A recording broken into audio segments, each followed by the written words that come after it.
After the election results seemed to be evident to most people, the day or so after the recent presidential election, the stock market went up quite nicely in the view of many people.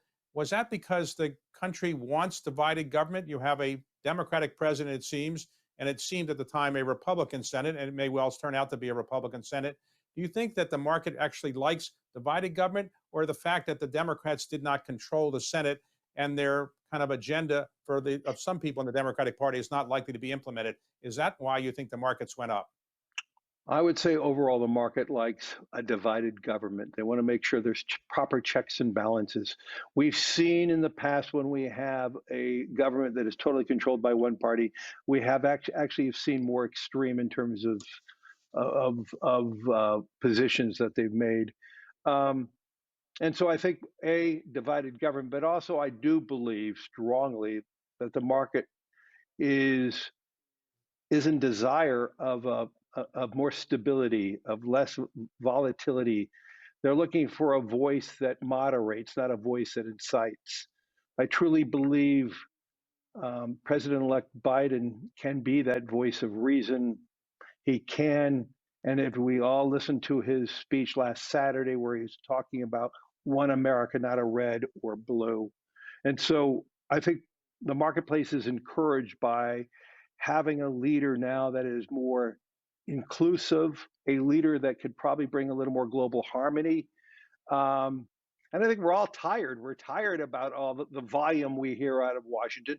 We're obviously very tired about COVID. And we are worried about where we are going right now in these coming weeks. And so we're looking for a new leader to help us navigate COVID and moving forward. We're looking for a leader who has a stronger opinion on climate and is willing to work with the world on moving forward, both in climate and all other global issues that are facing our world today. So let's suppose President-elect Biden is watching you right now and he says, this seems like a person who knows a lot about the markets and he seems to be favorable to me. So maybe I'll call him up and ask his views.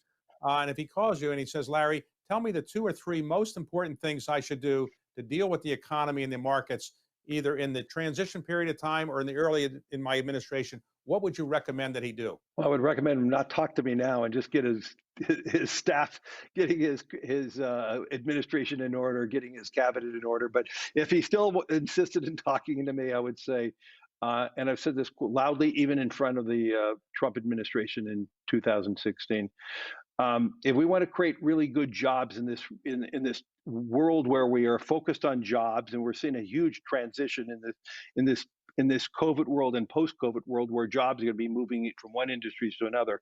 I truly believe we as a country, more than any other country, we need a strong infrastructure bill right now.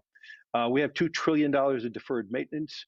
One of the first things I would be telling the president, he should make a statement that every American will have broadband. What we've learned in our COVID world through the use of media and video conferencing, we're doing more and more work from home. We're doing more and more education from home. We're actually having more conversations with our medical support, our doctors from home. And for those homes that do not have broadband, we are creating a greater and greater economic divide. I mean, we're living in the worst recession in our lifetimes because of COVID. The impact on the recession is far greater in the low-income workers. We're more reliant on home education, and so many components of our society are not part of that. And so I would urge our new president, but I would urge every government to make that pledge to all their citizens, having broadband in every home and equalizing technology. If technology is, we're already witnessing is a great divide in the world between developing countries and developed countries.